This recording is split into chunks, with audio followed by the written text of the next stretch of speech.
जय श्री गणेश दोस्तों। हमारी आज की कहानी है बुढ़ापा। अब शुरू करते हैं कहानी। पापा जी, मम्मी जी, ये क्या तरीका है? आप दोनों हर समय मेरे कमरे में क्यों बैठे रहते हैं? इस घर में कोई प्राइवेसी ही नहीं है। जिसे देखो जब देखो मुंह उठाए चला आता है। आपके कमरे का एसी खराब है तो इसका ये मतलब बिल्कुल नहीं है जब मैं ना हूँ तब आप मेरे कमरे में बैठेंगे। मैं आज ही दीपक से बात करती हूँ।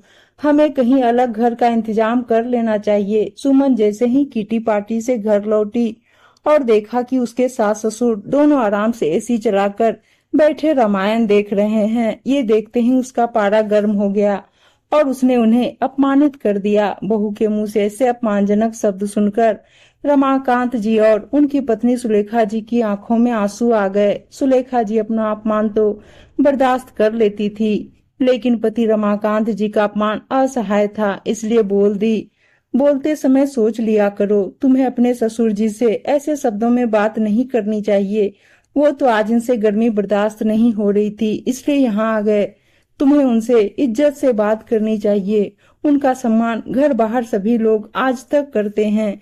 वकील रह चुके हैं वो। आज उनके घर में उनकी बहू उनसे ऐसे अपमानजनक शब्दों में बात कर रही है। उन्होंने इतना कमाया है जीवन भर कि एसी वगैरह बहुत बड़ी चीज नहीं है, आसानी से लगवा सकते थे, लेकिन तीनों बच्चों का भविष्य बनाने के लिए अपनी सुख सुविधा कभी नहीं देखी और ये आज अपने कमरे पर बड़ा कर रही हो। ये भी तुम्हारे ससुर जी ने पाई पाई जोड़कर ही बनाया है। मम्मी जी, मैंने ऐसा कुछ नहीं कहा है। एसी में बैठकर रामायण देखने का इतना ही शौक है तो अपने कमरे में लगवा लीजिए। ये तो मेरे पति की कमाई का है, इसलिए इस पर सिर्फ मेरा हक है।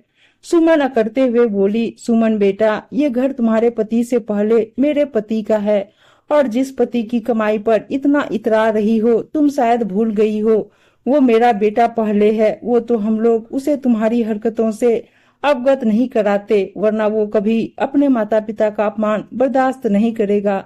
इतना कहकर दोनों वृद्ध पति पत्नी अपने कमरे में चले गए। रमाकांत जी और सुलेखा जी के दो बेटे राहुल रंजन और बेटी आरोही। राहुल सॉफ्टवेयर इंजीनियर है, उसकी शादी हो चुकी है। उनके एक बेटा आरव भी है। राहुल का परिवार अपने माता पिता के साथ उनके बनवाए हुए घर में ही रहता है। बेटी आरोही भी ससुराल चली गई है, वहाँ वो सुखी है। माता पिता के पास भी बराबर आती जाती रहती है। सबसे छोटा बेटा रंजन बाहर रहकर अभी पढ़ाई कर रहा है। रमाकांत जी अपने शहर के जाने माने वकील हैं। आजकल उनकी तबीयत ठीक नहीं रहती है तो घर पर ही आराम कर रहे हैं। रमाकांत जी हमेशा अपनी पत्नी से कहते, देखना आज हम बच्चों के लिए कर रहे हैं, कल बुढ़ापे में यही बच्चे हमारे लिए करेंगे। तुम चिंता मत करो, हमारा बुढ़ापा बहुत बढ़िया गुजरेगा। सुलेखा जी भी हंसकर कहती, ये तो आने वाला समय बताएगा। बड़ा बेटा राहुल भी अपने पिता के समान ही बहुत ईमानदार और भावुक है और अपने परिवार से बहुत प्यार करता है। अब कमाने लगा है तो उसकी यही कोशिश रहती कि उसके माता पिता को किसी बात की कोई कमी ना रहे, लेकिन उसकी पत्नी सुमन को अपने सास ससुर दोनों ही खटकते। वो आए दिन उनका अपमान करती रहती। वो दोनों भी घर की सुख शांति के लिए बेटे से कुछ नहीं कहते। सुमन बोलते समय ये भूल जाती कि उसकी ये सब हरकतें उसका बेटा आरव देख रहा है। वो अपने दादी बाबा से बहुत प्यार करता है। उसे माँ का दादी बाबा से इस तरह बोलना पसंद नहीं आता, लेकिन बच्चा है तो कुछ कह नहीं पाता। एक दिन उसने अपने पिता दीपक से रात में पूछा, पापा, आप अपने मम्मी पापा से प्यार नहीं करते? मैं दुनिया में सबसे ज्यादा प्यार अपने माता पिता से ही करता हूँ, क्योंकि वो मेरे लिए भगवान से पहले आते हैं। उन्होंने खुद कष्ट सहकर हम भाई बहन को सारी सुख सुविधाएं देकर इस काबिल बनाया है कि आज हम अपने पैरों पर खड़े हैं। लेकिन तुम ऐसा क्यों पूछ रहे हो?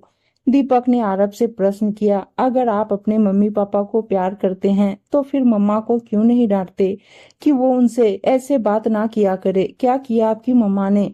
आरव ने उस दिन वाला पूरा वृत्तांत अपने पिता से कह सुनाया। दीपक आरव के मुंह से ये सब सुनकर दंग रह गया कि वो तो समझता था कि उसकी पत्नी उसके माता पिता की इज्जत करती है, उनकी देखभाल करती है, लेकिन वो तो उनके साथ दुर्व्यवहार कर रही है। उसने तुरंत सुमन को आवाज लगाई और पूछा, आरब क्या कह रहा है, उस दिन तुमने मम्मी पापा को अपमानित करके अपने कमरे से बाहर निकाल दिया। सुमन बड़ी डिठाई से बोली, उन लोगों ने भी अपनी सारी हदें पार कर दी है।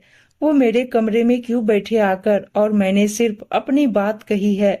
फिर रुक कर बोली, ओह, तो माता पिता ने बेटे से बहू की चुगली कर दी। जवान संभाल कर बात करो सुमन, वो मेरे जन्मदाता हैं और ये घर उनका है। हम लोग उनके साथ रहते हैं, वो जहाँ चाहे बेझिझक आ जा सकते हैं। तुम उन्हें रोकने टोकने वाली कोई नहीं होती। अगर तुम्हें इतनी ही परेशानी है उनसे तो तुम कहीं भी जा सकती हो, लेकिन मैं अपने माता पिता को बुढ़ापे की अवस्था में अकेला छोड़कर कहीं नहीं जाऊंगा।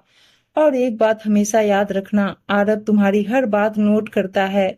कल को कहीं ऐसा ना हो कि वो भी तुम्हारे साथ वही करे जो तुम आज मेरे बूढ़े माता पिता के साथ कर रही हो। इंसान को उसके बुरे कर्म सूद समेत वापस मिलते हैं। मैंने तुमसे शादी इसलिए नहीं की थी कि तुम मेरे माता पिता से दूर कर दो, बल्कि इसलिए की थी कि तुम मेरी तरह ही मेरे माता पिता का ख्याल रखकर इस वैवाहिक साझेदारी को बखूबी निभाओगी। मुझे उनसे दूर नहीं करोगी, बल्कि अपने सेवा भाव से और भी पास ले आओगी। दीपक, मुझे माफ कर दो, मुझसे बहुत बड़ी गलती हो गई। आगे से मैं कभी भी उनसे ऐसे बात नहीं करूंगी। और आरब बेटा, प्लीज तुम भी अपनी मम्मा को माफ कर दो। दीपक जब तक कुछ बोलता तब तक उसके माता पिता वहां आ गए और बोले, दीपक, सुबह का भूला अगर शाम को घर आ जाए तो उसे भूला नहीं कहते। सुमन माफी मांग रही है, उसे माफ कर दो। हम लोग तो बस तुम्हारा सुखी संसार देखना चाहते हैं और कुछ नहीं। दीपक और सुमन उनके चरणों में झुक गए और उन्होंने उन्हें गले लगा लिया। जिस माता पिता का दीपक जैसा बेटा और आरब जैसा पोता होगा तो उनके साथ तो कभी कुछ गलत हो ही नहीं सकता। आज आरब अपने दादू के पास, आरब उछलता हुआ अपने दादू और दादी के गले से चिपक गया और दोनों उसे प्यार करने लगे। उम्मीद है दोस्तों कहानी अच्छी लगी होगी, और अच्छी अच्छी कहानियां सुनने के लिए चैनल को सब्सक्राइब और वीडियो को लाइक शेयर जरूर कर दीजिएगा। धन्यवाद दोस्तों।